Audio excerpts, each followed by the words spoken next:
There is no rock like God. He's a rock of safety to hide you. He's a cloud by day, fire by night. His law and love will guide you. He's our strength and courage. Our rock, he's our hope and deliverer. Our rock of refuge. He's our strength and courage. Our rock, he's our hope and deliverer. Our rock of refuge. The house that's covered and formed by his hand. The nation Israel must now take a stand. There is no rock like God. He's your strength and he will revive you. He's your cloud by day, fire by night. His law and love will guide you. He's your strength and courage. Our rock, he's our hope and deliverer. Our rock of refuge. He's our strength and courage. Our rock, he's our hope and deliverer. Our rock of refuge. He's our strength and courage. Our rock, he's our hope and deliverer. Our rock of refuge. He's your cloud by day and fire by night. Our rock, he's your cloud by day and fire by night. Our rock of refuge. So hold on to God and take him by the hand. Our rock, and obey your strength and take it out of Egypt land. Our rock of refuge. He's your cloud by day and fire by night. Our rock, he's our strength, hope, and deliverer. Our rock of refuge. He's our strength.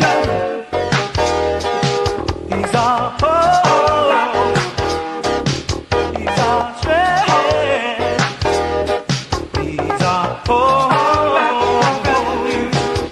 He's your cloud by day, fire by night. Our rock, he's your cloud by day, fire by night. Our rock of refuge.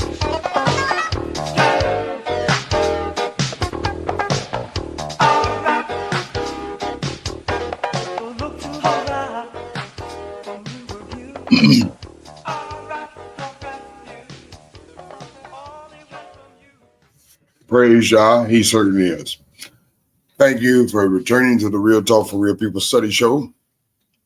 My name is Yusuf Arif, and this is the Real Talk for Real People Study Show, a show where we study the God of Abraham, Isaac, and Yaakov, and certainly get some perspective on his people, and a pulse on the enemies of Yah, whom are certainly our enemies too. That being said, welcome back. Not only I, Lasanya, the administrator of the show, Maisha, keeps us in formation and alignment and keep us regulated for as the format is concerned, and offer comments and commentaries from a sister's perspective, a daughter of Zion. Brother Cartriel and I, on the other hand, are simply elders, nothing special, simply surrogate fathers of the nation. It's incumbent upon not only Brother Cartriel and I, it's incumbent upon each of you elders to do your due diligence and stand in the gaps. Seems that we are overrun by wickedness and evil, and we have become complacent to the extent that I'm getting a notification from Facebook. We're having trouble streaming to Facebook.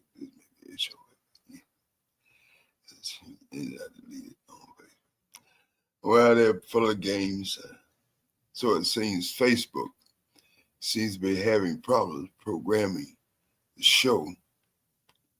So I'm going to check that out later and maybe to re-add it. But that goes without saying. That's what happens when you deal with a format of this subject. People hate the truth.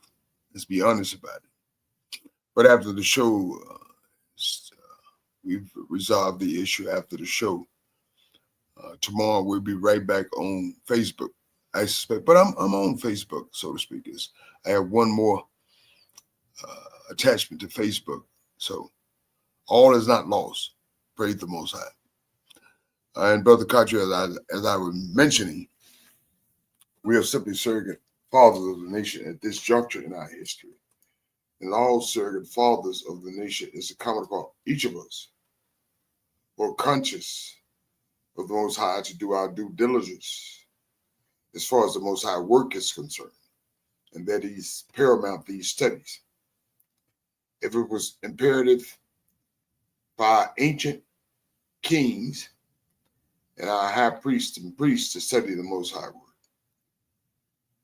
it certainly should suffice for us to do the same thing when we are without the oversight of our king and priest in the nation. And so be that as it may, because we don't have that oversight. We do have the one component that has been consistent throughout our captivity, and not only throughout our captivity when we were home free. The elders. The elders has always been paramount. They've always been significant. They've always been impactful based upon the studies of the Most High Word. And Brother Cartriel and I is exactly what we do on the Real Talk for Real People Study Show.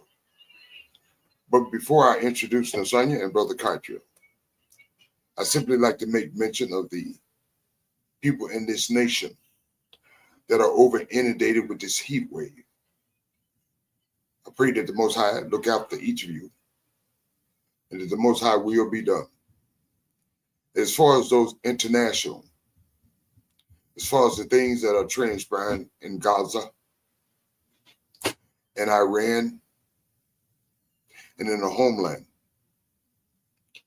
I like to pray to the Most High, bless you, and also that the Most High will be done, and the Most High utilize it to his advantage. When men plan, our plans go awry. Simply said, it's the Most High planning everything. Praise the Most High. So that being said, let me introduce you to Nasanya, and after Nasanya, Brother Cartriel. We'll proceed right into the studies. Nasanya, may the Most High bless you. Your mic is hot. Thank you so much, Yamsu. Shalom, shalom, family. All praises to the Holy One of Israel. Glad to be back. All praise. Praise the Most High. Thank you, Nasanya. Brother Cartriel, may the Most High bless you. Your mic is hot. Thank you, Brother Yamsuf Ari. May the Most High bless you. Shalom, shalom, family. Bless you, all my soul and all that's within me. Bless his holy name. Give all honor and praise to the Holy One of Yisrael, our creator of our fathers, Abraham, Yitzchak, and Yisrael. Thanking him for all things and everything. Praise and blessed be his holy name. Shalom, family. Praise Yah. Shalom. Any additional comments, Brother Cartriel? You touched on things, man. Things going on in the world. Man, what you said? And that song was apropos. Our rock, our refuge. He's our hope and our deliverer. Yes, sir. And that's what we're trying to find out. Yes, sir. Yes, sir. He certainly is, Brother Cartriel. Praise the Most High. Okay. That being said, thank you, fellow students. And as I mentioned, fellow students, that's simply to say that we're all students of the Most High. And all should continue in our studies to be the students of the Most High, to be proficient in these studies and to master these studies to the best of our ability. So this is how the format of the studies will proceed tonight. If Nasanya is ready to proceed and Brother Katra is ready to proceed, I'm ready to proceed. Nasanya, are you ready to proceed? Yes, I am. Brother Katra, are you ready to proceed? Yes, I am. Thank you, brother. Fellow students, we pray that you're ready to proceed because we are proceeding.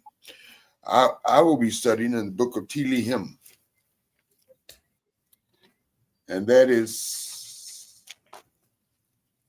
Tehillim 41, blessing and suffering of the God. It goes without expectation. There's blessing and there's suffering of the God. It's not free. And also, Brother Cartrio, and that's chapter 41, Tehillim, whom you call by the Greek word Psalms. Brother Cartrio will be continuing his studies tonight in the book of Shemot. The Hebrew word for the Greek word you utilize, Exodus. And it's chapter 13, the firstborn consecrated.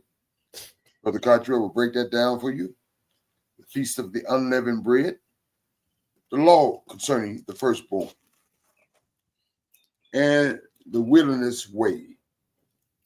And chapter 13 of the book of Shemot. Praise the Most High. Let's get started, students. In Tehillim 41, this song, King David says, blessed is he who considers the poor, not necessarily doing for the poor, but even to the point that even considering their dilemma of what they're going through. So, because sometimes you can't do anything about it. But the fact of the matter, just to consider the poor is what the Most High has high regard and esteem for. King David solutions it, because if you consider the poor, you have the means and an opportunity. You will use that means and an opportunity because you consider the poor. So it has to be a status of mind to even consider the poor. The Elohim, yes, Brother Katra. Yeah, so. Yes, sir. You wonder why America's in trouble? Yeah, they don't consider the poor. Not at all. Because if they did, they would do better, Brother Katra. And that's why we should consider the poor. Nasanya and I was off for a ride this Sunday in downtown Memphis. This guy came over as we were pulled to a stop. And I don't carry change on me. He asked me for 50 cents. And I told him, I said, well, if I had it on me, I'd give you that, but I don't have it. So it's the act of even considering the poor, because in the act of considering the poor, it's after the act of considering, it most often leads to the domination effect, the domino effect of doing something for the poor. And you're right, Brother Katra. Thank you. At least consider the poor. And when you got the means and opportunity, you do the right thing. The King David says in the second sentence of this stanza, the Elohim will deliver him in time or her in the time of trouble. When these things fall upon you, even if you consider the poor, when trouble comes upon you, Yah will deliver him and her in time of trouble. But you have to have that mindset. Because if you just cut off people, you see people, homeless people, children hungry, and all this kind of thing, you just hard-hearted, and you may forget them. That's a bad attitude to have. You ought to have the attitude to say, oh, I see that. Oh, man, I got a few dollars in my pocket. Let me try to help them out. Let me try to show them some love. So we have to have that framework, that mindset. And if you got that framework, that mindset, you utilize. And Yah will deliver him or her in that time of trouble. And stanza 2, Yah will preserve him or her and keep him alive when they're going through their troubling times. And he will be blessed on earth. He or she will be blessed on earth as a result, a domino effect. Considering to the point, if you have the means and opportunity, utilize it. Yah will deliver that person in time of trouble. Domino effect, Yah will preserve him or her and keep him or her alive. Domino effect, and he will be blessed on earth as a result of that one mindset, consideration of the poor. You will deliver him, you will not deliver this person to the will of his enemies. Along with that, King David said, Yah will not deliver that person to the will of his enemies. Our enemies have evil designs against us, and Yah will not allow us to be inundated under the will of our enemies. The stanza 3, King David says, Yahweh strengthen him or her on his bed of ill when they fall into a state of illness. If it is the Most High will, Yahweh strengthen him or her on his bed of illness. A domino effect. He will sustain him or her. This is the promise. He will sustain him or her on his bed, his sick bed. Stanza 4, King David says, speaking in reference to himself and sharing it with us, I said, Yah, be merciful to me. He's telling you, that is my focus of attention, as should be ours. Heal my soul. That should be our focus of attention. Not Black Lives Matter, not the Republican Party, the Democratic Party, not any other party other than the party of the Lord, God of Abraham, Isaac, and Jacob, who he focuses his attention on, as we should, because our soul, as a result, our soul here restored for the Most High name's sake, that it don't go into Sheol. And he says, reason being, domino effect. He didn't say he sinned against Yamsuf. He didn't say he sinned against Catriel. He didn't say he sinned against the son Nasanya. He said, I have sinned against you, because it is the Most High. 10 commandments and so on and so forth. It's not either one of ours. So King David said, whatever he done, it's not our business. But whatever King David done, he said, I've sinned against you because you set up this framework. And as a result of this, my sinning against you, Yah. And stanza 5, my enemies speak evil of me because I've sinned against you. Not because they care that much about you, so to speak. When will he die? They got an attitude against me, Yah. They got, not because I sinned against you per se, but they got a personal thing against me. My enemies speak evil as a result of it. And they said to themselves, where King David gonna die? In his name, Perry, we sick of him. And in stanza 6, King David says, and if he comes to see me, these people, and that is their modus operandi King David leaves for us. If they even attempt to come look after him in his state, in his physical state, his sick bed state, even if they come to see me, they're going to speak, he or she speak lies. They're not coming to see me for the right reason. And I didn't do anything to them. I sinned against you, but they use it as a mean and opportunity to come up against me and make me feel bad, so to speak. His heart gathers iniquity to itself. The heart of this person gathers iniquity to itself. They're damning themselves as a result of it by virtue of their action toward me or any other brother and a sister. When he goes out and he tells it, not only is he or she, this person talking salty about me, but they're gathering unbeknownst to themselves iniquity to themselves as a result of it. And when he or she, this person goes out, he tells it. He double downs on it. He tells the lie. Or tells the abuse of what he's doing to justify his action, or their action. King David leaving this modus operandi of this person, the mindset of these people. And stanza 7. King David says, all who hate me whisper together against me. And King David is said with a cause. They're speaking or whispering hateful things against him together. They'd like to join forces. That's the modus operandi.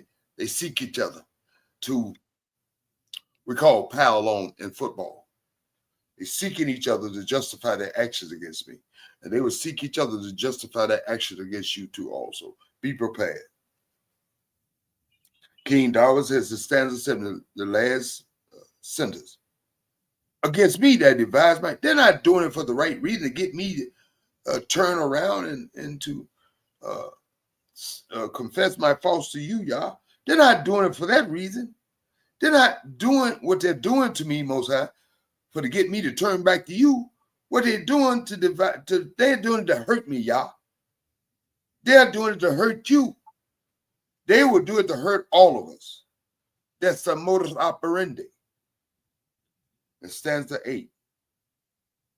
Here's the way they speak. King David leads. And yeah, he got some nasty. She got some nasty. Or evil disease, they said. They nasty. She nasty. They said, cleaves to her or him. Look at her. And now he lies down. He was speaking in reference to King David. He left this for us. And now he lied down.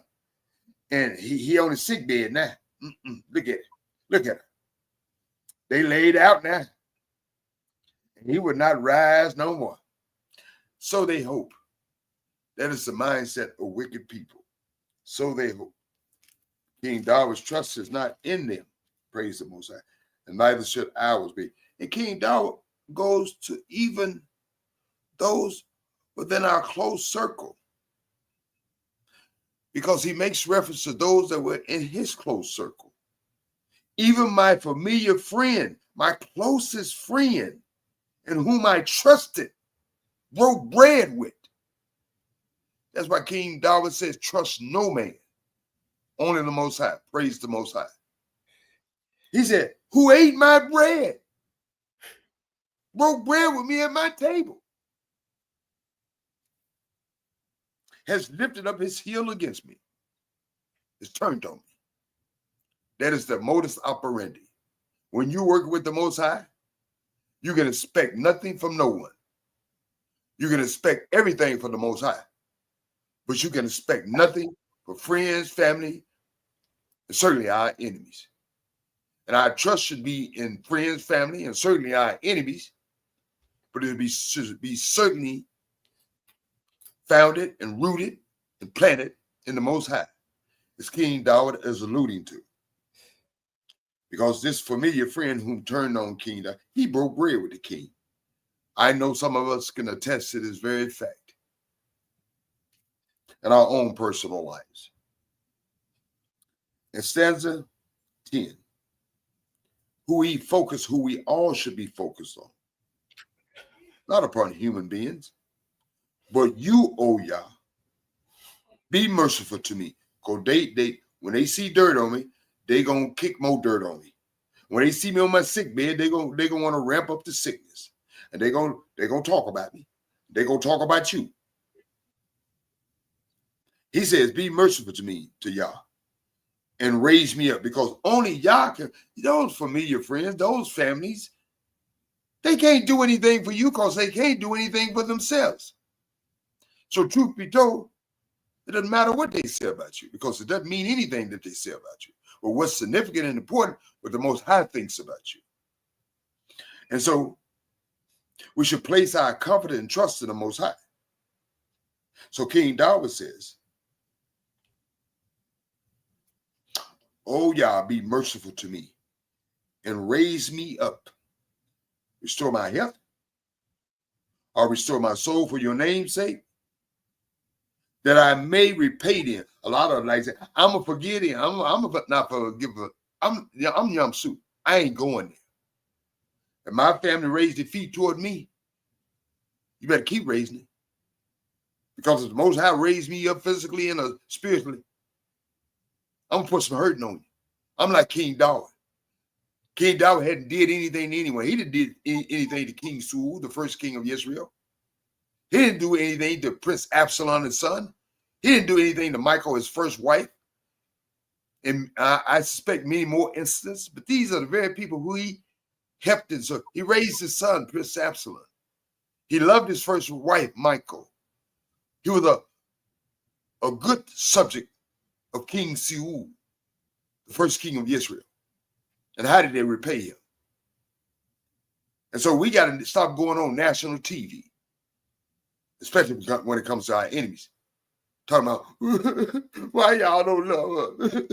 I ain't forgiving a damn nobody about nothing against me and or mine. And I have the same mindset like King David, that I may repay them. I'm going to give them what they gave me. In stanza 11. By this I know, if you raise me back up, y'all. By this I know that you are well pleased with me, if you raise me back up. Because my enemies does not triumph over me. And there is a way to know that the Most High has restored you back to your physical component, your physical and your mental and spiritual wellness. Because my enemy does not triumph. That's the cause and effect over me. And stanza 12, King David says, as for me, you uphold me in my integrity. People are not going to uphold you in your integrity. Don't ask me to uphold it. Don't ask Catriel to uphold it. Don't ask Nasanya to uphold it. But the Most High upholds all of our integrity, whom we should rely on. He says, King David, as for me, you uphold my integrity. You know everything about me and set me before your face forever. That's why my health is restored. That's why I pray to you, Most High, to restore my soul for your name's sake, because you are who I put my total reliance, as all of you should be putting your total reliance. You can't trust familiar friends. You can't trust family. And you certainly can't trust enemies. But King David said, you certainly can trust Yah, the Most High. Praise Yah. And the last stanza of the verse, King David shares with us, as we all should share. Blessed be Yah Elohim of Israel. Because why? King David places trust and confidence in Yah and Yah only. Yah says, trust no man. Praise the Most High. And you have good reason to say it. I'm not saying that you should place a certain amount of trust in human beings. But that trust should be placed on a day-by-day basis, not a blanket trust. No, I don't blanket trust anybody.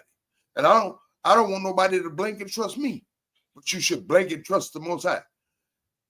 My trust, I suspect in King David's trust, I trust you when I see what you're doing, when you're doing what you're doing. I can't trust you tomorrow because tomorrow hadn't came yet. And I can't trust you yesterday because yesterday is gone. I can trust what you're doing today. I can base my trust upon what you're doing today. Praise the Most High. But I can base my trust on the Most High because he restored me physically. He restored me mentally. And he will restore my name, my soul for his name's sake. Spiritually, praise the Most High. And that's whom we should put our trust and reliance on. The Most High, and expect nothing from no other human being. Praise the Most High. And I alluded to that fact. He was a Lord's servant of King Saul, the first king of Israel. Did nothing wrong to him. He was a loyal husband to his first wife, Michael. Did nothing to her. He was a good father to his son, Prince Absalom. Did nothing to him. But all of them devised to seek his hurt. And I suspect many, many more.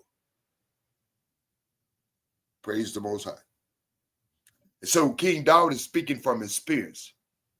And I suspect observation too. He says, as we all should allude to and subscribe to, blessed be Yah Elohim of Israel, from everlasting to everlasting. That's what Yah is, from everlasting to ever. Don't need no new thing. Don't need no wannabe thing. Don't need I'm here today, going tomorrow thing. Don't need no Black Lives Matter. Don't need no Republican Party. Don't need no Democratic Party. But what you do need, we all need, and we will always need, the God of Abraham, Isaac, and Jacob. Praise and bless his holy name. Amen and amen. Praise Yah, and thank you, King Dawud, for sharing this with us. Praise the Most High.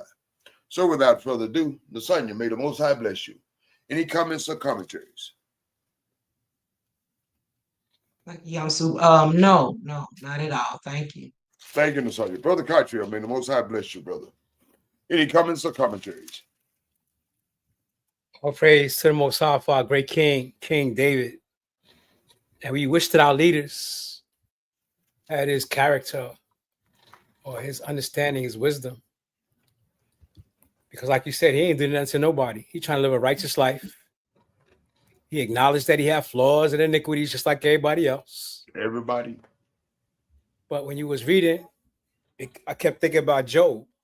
Because Right. Job kind of faced the same thing. His Right. familiar friends, his family, everybody turned on him, trying to find out what was wrong with him, trying to Mhm. bury him, basically. And it's really unfair because Yah is the final judge, which is why Right. King David said, you uphold my integrity. You know that I'm confessing to you. You know that I acknowledge my sins when I do them. You know that I'm trying to course correct and not go back to the sins that I do. And I know that you're merciful. And I know that you have loving kindness, and I know that you forgive. But these people that I'm around, they have no mercy in them. It's funny because people don't have no mercy. They want forgiveness, but they won't forgive. Right. They And I want to. Well, Brother Cartier, you said a valiant point. People try to hold things over your head. They want to be forgiven, but they were trying to hold things over King Dawud's head. And they're trying to judge. They shouldn't be trying to judge King David. They're not in that position to judge him. Only Yah is. And Yah, so far, so good. He has a very successful kingdom, one of the most successful kingdoms that the nation of Israel ever had. He was a champion for our nation, but you have our people within our nation that don't like our champions for some reason. It's crazy. They didn't like Moses. But you know what, Brother Cartier, I think King Dawud left something to give a clue. If the Most High raised you and put you in a good position, and the evidence speaks for itself that the Most High is with you. Because if you was if King Dawud was such of a nature that they were talking about, King Dawud wouldn't have been in a position to be king of Israel. He wouldn't have been in a position to be sustained. The Most High is his rock. He would have the means to take care of himself and his family. The evidence speaks for itself when it comes to a man and a woman under the auspices and control of the Most High. The Most High raised them up. The Most High sets them on a rock, no matter what people say. Praise the Most High. And just like the prophet Moshe, our people didn't choose Moses. Our people didn't choose King David. Yah chose both of those men. Exactly. And those men tried to live up to the standard that Yah chose them for. And unfortunately, I'm sure King David was surprised that he had enemies in his own house and even his closest friend. I wonder who that is. Probably Joab, who turned on him. Ain't no telling, Brother Cartier. Ain't no telling. He had so many coming out the woodwork, coming from all in. Ain't no telling. And he was looking at them all. He's like, enemies near and far, close and far away. It don't matter because my trust is in Yah. Bottom line, Brother Cartier, it's all of our shit. People find out that when you find out that you're an Israelite and your family been Christian all their life, they tend to hate you and ostracize you and rebuke you. And you just got to stand up for what's right because they're not your judge. They're not the ones that hold your soul in a balance. You got to do what Yah told you to do, in spite of what people do or what people say or how much people hate you. Praise Yah. You said you made some valid points, Brother Cartier. Bottom line, praise Yah. Thank you, Brother Cartier. Thank you, Nasanya. Thank you, fellow students. Now, Brother Cartier will continue the studies in the book of Shemot, which is, as Brother Cartier alluded to, it's not up to men to choose leaders in the nation. It's up to the Most High to choose leaders in the nation. And that's very significant and important. Thank you, Brother Cartier. Fellow students, Brother Cartier, we're studying the last studies course for the night, the book of Shemot, in chapter, let me turn to it right quick. chapter 13, I believe, because I lost my marker. 13. Yes, sir. 13. Thank you, Nasanya. Brother Cottrell, chapter 13. The mic is yours, Brother Cottrell. Praise Yah. Thank you, brother. Yamsuf Ari. Excuse me. Appreciate that. Giving Appreciate thanks you, to- brother. Yes, sir. Appreciate everything that, y'all's allow you to do for us as a nation, bringing these studies. Because ain't nobody else doing this. Who else doing this? Chapter by chapter, book by book. Come on, man. Everybody should be doing this. This should And be you know what, Brother Cottrell? I've been praised by Yah to do it consistently for a number of years since 2011. And I've been assailed from all course of action. I've been little insert name called ostracized. But it ain't gonna stop till the casket drops.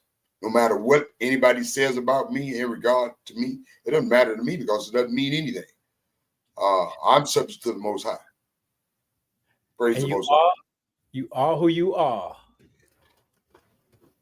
And people just don't like who you are. Hey, I'm good with it. I don't like some of them lines. All praise to the Holy One of Yisrael, because I'm sure Pharaoh ain't like Moshe, because he wanted him gone and he kicked them out. In the 13th chapter of the book of Shemot, written by the great prophet Moshe, he says, then Yah spoke to Moshe saying, consecrate, which means to set apart, to me all the firstborn, whatever opens the womb among the children of Yisrael, both of man and beast, it is mine. Now, why would you think Yah would do that? I think because of the significance of the firstborn being taken away in Mezaram, the Most High adds something in receipt for that. And that's in receipt, the firstborn of Israel. I mean, I've taken away the firstborn of Mezaram for you. So you have to give me your firstborn, so to speak, far as Yah is concerned. Absolutely. But the thing is, Yamsuf, it seems every time Yah makes a judgment, he has a feeling and a way about it, right? Just like with the flood with Noah. He said it repented him. He said, I'm not going to never do this again. I'm going to put the rainbow in the sky. I promise I'm not going to flood the earth again. Because I think it hurt him a little bit to destroy all the animals and all the people that he had created to start all over again. And then when he took the firstborn of Mizraim, both of man and beast, I think he felt that too. Because he ain't just, like a mass murderer. He gave Pharaoh a chance. He warned him. But he had to do what he had to do in order to make Pharaoh release his people, Yisrael. Yes, sir. And Moshe said to the people, remember this day in which you went out of Mizraim, out of the house of bondage. For by strength of the hand of Yah brought you out of this place. Not man, not me, not Aaron, not Miriam. It was Yah. No leavened bread shall be eaten. And we know what that leavened bread is. That's that flat bread. They call it matzah. And the unleavened bread was considered the bread of affliction because of all the suffering that we suffered in the land of Mizraim. In the 4th verse, it says, on this day you are going out in the month of Abib. And it shall be when Yah brings you out into the land of the Canaanites and the Hittites and the Amorites and the Hivites and the Jebusites, which he swore to your fathers to give you, our fathers Abraham, Isaac, and Jacob, a land flowing with milk and honey, which they're dropping bombs on as we speak, that you shall keep this service in the month. 7 days you shall eat unleavened bread, and on the 7th day there shall be a feast to Yah. So the last day we was banging. It was like a party. Unleavened bread shall be eaten 7 days, and no leavened bread shall be seen among you, nor shall leaven be seen among you in all your quarters. And you shall tell your sons in that day, saying, this is done because of what Yah did for me when I came up from Mizraim. Now, why would our generation say that? And say that to our sons? Maybe it should keep us reminded, Brother Cottrell, we should share this from generation to generation, so it should be a memorial, a reminder for our nation. Right. Or maybe we were there. Exactly. This is done because of what Yah did for me when I came up from Mizraim. That's what we're supposed to tell our children. Right. Maybe we were there. I don't know. It Right. shall be a sign to you on your hand and as a memorial between your eyes, that Yah's law may be in your mouth. For with strong hand, Yah brought you out of Mizraim, even our children. He brought me out. He brought you out too. We're all Right. connected, Brother Kaitriel. We're Exactly. connected. Exactly. So, the law should be in our mouth, right? Exactly. How is it going to be in your mouth if you don't know it? That's an unfortunate dilemma, Brother Kaitriel. If they don't study, it won't be in their mouth. It sure won't. You can't speak Yah's law if you don't know it. And Yah's law is his word. And Yah's word don't stop at Deuteronomy. Yah's word stops at Malachi. It's supposed to stop at the book of Daniel because he told him to seal the book. But the way they laid it out, the last prophet being Malachi. In 11 verses says, and it shall be when Yah brings you into the land of the Canaanites, as he swore to your fathers, and gives it to you, that you shall set apart to Yah all that open the womb, that is, every firstborn that comes from an animal, which you have. The male shall be Yah's. But every firstborn of a donkey, you shall redeem with the lamb. And if you will not redeem it, then you shall break its neck. That's how critical this thing is. And all It's the something firstborn. serious. Oh, yeah. It's something serious. Which lets you know that Yah felt taking the life of all the firstborn in Mizraim. Because he saved the firstborn that he wanted to save, but he took all the firstborn of Mizraim, and now he considers all the firstborn of Yisrael as belonging to him, which means he's going to protect them extra. You feel me? Y'all ain't killing my firstborn children or my firstborn that opens the womb, as I did to Mizraim. No, they belong to me. You know, our children belong to Yah. Yes, sir. In the 14th verse, it says, so it shall be when your sons ask you in time to come, saying, what is this that you shall say to him? Did I read that? Yeah, you're reading it. It's the first time you're reading it. No, I read that. No, you didn't. Okay. What is this that you shall say to him? By the strength of the hand of Yah, brought us out of Mizraim, out of the house of bondage. He's going to do it again, ain't he? Yes, sir. He is. From the four corners of the earth. And we probably have to repeat this to our children for the next generations to come. That Yah brought us out from the places that he scattered us to the four corners of the earth. But he started in Mizraim in ancient times with Moses. And it came to pass when Pharaoh was stubborn about letting us go, that Yah killed all the firstborn in the land of Mizraim. So our children want to know why we always separate the firstborn. We have to tell them, Yah told us to separate them because the firstborn belonged to him, based on the fact that he killed all the firstborn in the land of Mizraim, both the firstborn of man and the firstborn of beasts. Therefore, I sacrifice to Yah all males that open the womb, but all the firstborn of my sons I redeem. And that redemption, you got to pay money. It shall be as a sign on your hand and for frontlets in your eyes, for by strength of hand, Yah brought us out of Mizraim.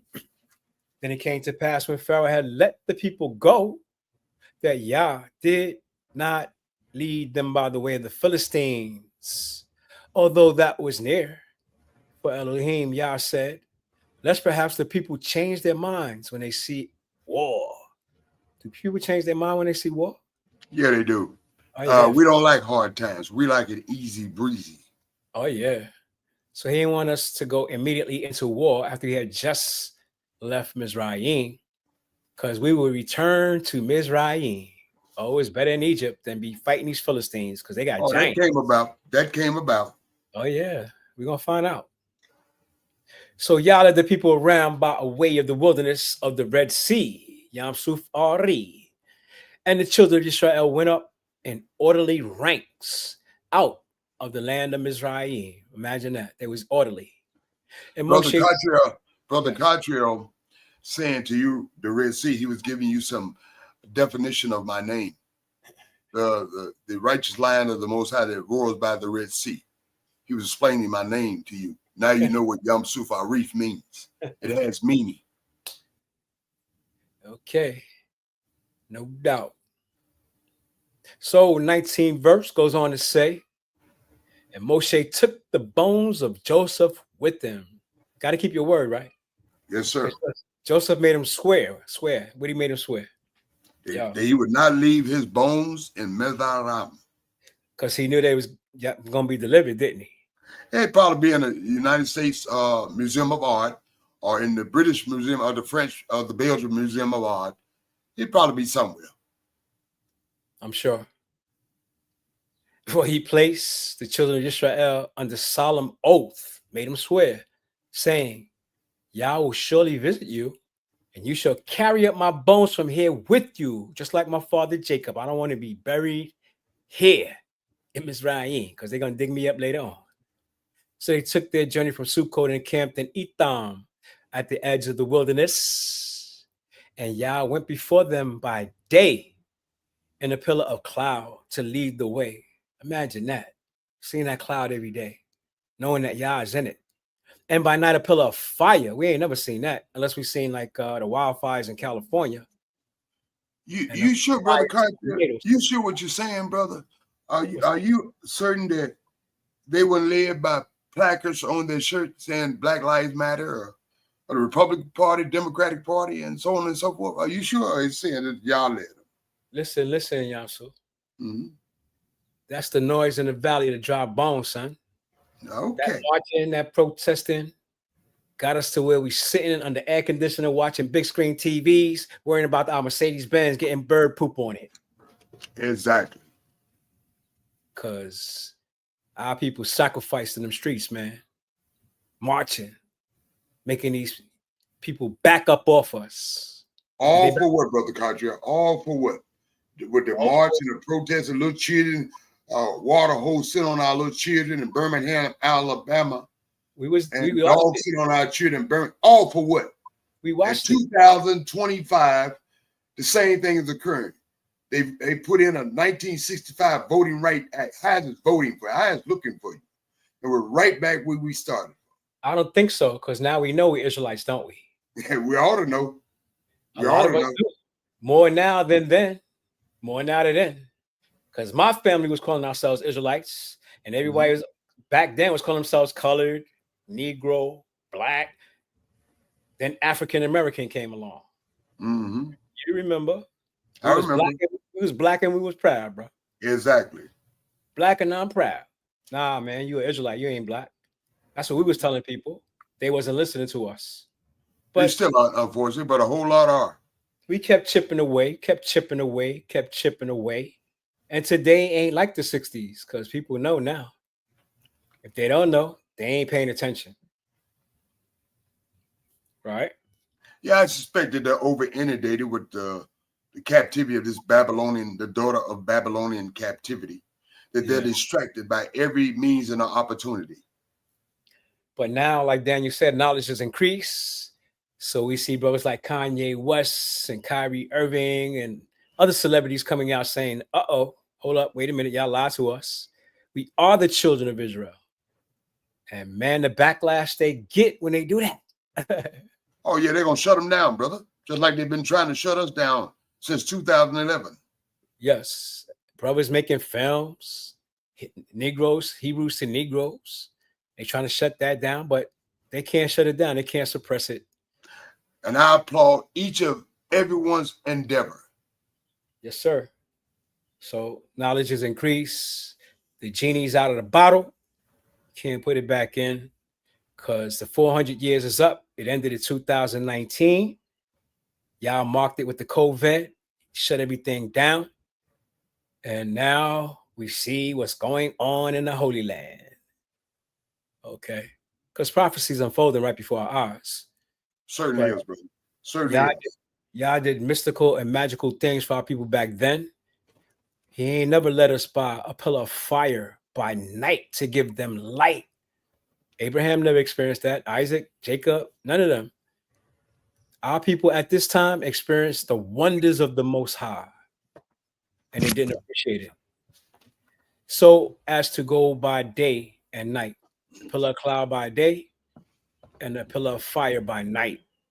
He did not take away the pillar of cloud by day or the pillar of fire by night from before the people.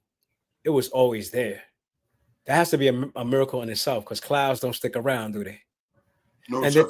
and to see it turn into a pillar of fire when the night comes. Imagine that transition, seeing it every night. That had to be wonderful to see. I don't know. But sometimes, Brother Cottrell, we can take things for granted. Oh, yeah. It became routine because they saw it every night for 40 years. So they took it for granted, and they paid the price for taking it for granted. But That's light, brother. That's we're not light. taking God's word for granted because we have the opportunity to study it. Our enemies have not shut it down. They have not burned the books. We got the books. We got the books on computer. Books are everywhere. Yah made sure his word should be in our heart, just like with King David. And the only way it's going to get there if you study it regularly, like the king had to do. Praise Yah and bless his holy name. Thank you, Brother Cottrell. Praise Yah and bless his holy name. I was studying and making my commentaries right along with you, Brother Cottrell, so I feel no need to be redundant. But I will ask Nasanya, does she have any comments on the commentaries? Thank you. No, I don't. Thank you.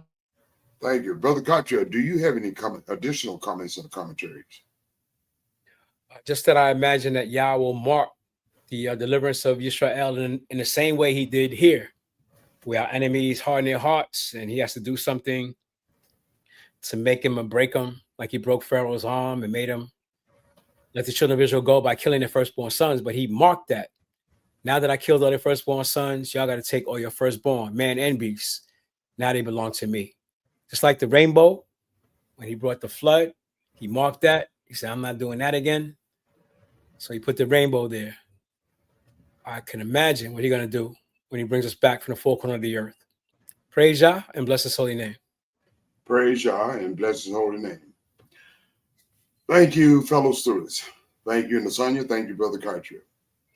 Nasanya, on the other hand, has done her job as a administrator, a daughter of Zion of the show, keeping us in alignment and formation to keep these studies going. Brother Cottrell has done his due diligence job as all elders should be, along with Yamsuf, doing their due diligence as elders of the nation. As mentioned, when our kings were not in play, there were the elders. That's who Moses and Aaron came to. When the high priest was not established, there were the elders. They're still here. There has always been a significance for elders because we are the surrogate fathers of the nation. We all should be doing our due diligence and humility and moral obligation for the nation's sake and the national interest of the nation. And that's what we do on the Real Talk for Real People study show. Nasanya, as a daughter of Zion, and Brother Cottrell and I can do no more in this regard. You daughters of Zion, you fellow elders, you fellow students per se of the nation, it should be incumbent upon each of you to do something, which is Shelah. Meditate on the Most High Word. Study the Most High Word.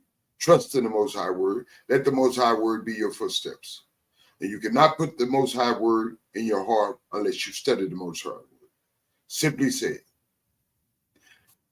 fellow students, be you Israelite or be you stranger, it's incumbent upon each of you to do something for yourselves, which is the just mentioned. The Most High word is going to work in spite of us, in our irregardless of us. But it works for each of us individually if we work it. The Most High word works for you personally if you work it. Course correct. Put the Most High word in your heart. Trust in the Most High. Let the Most High word be your footsteps, your pathways. Praise the Most High and bless his holy name.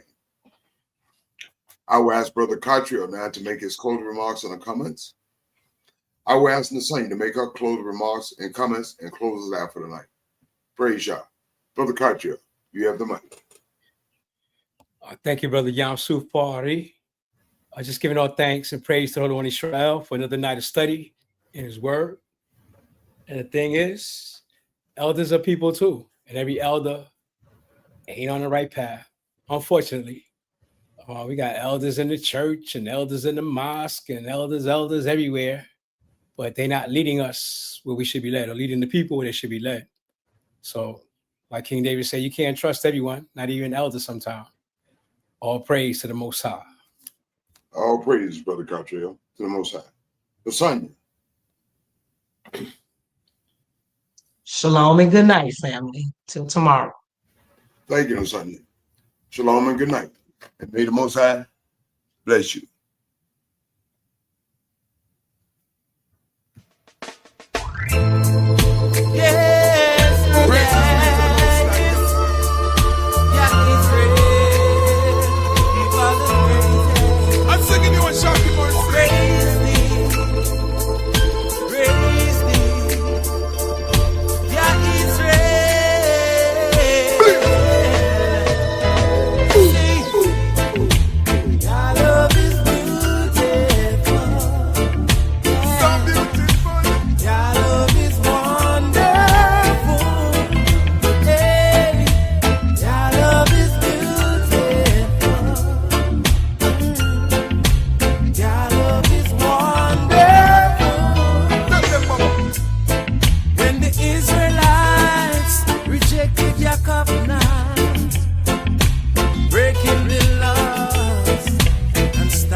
Israel, this is it.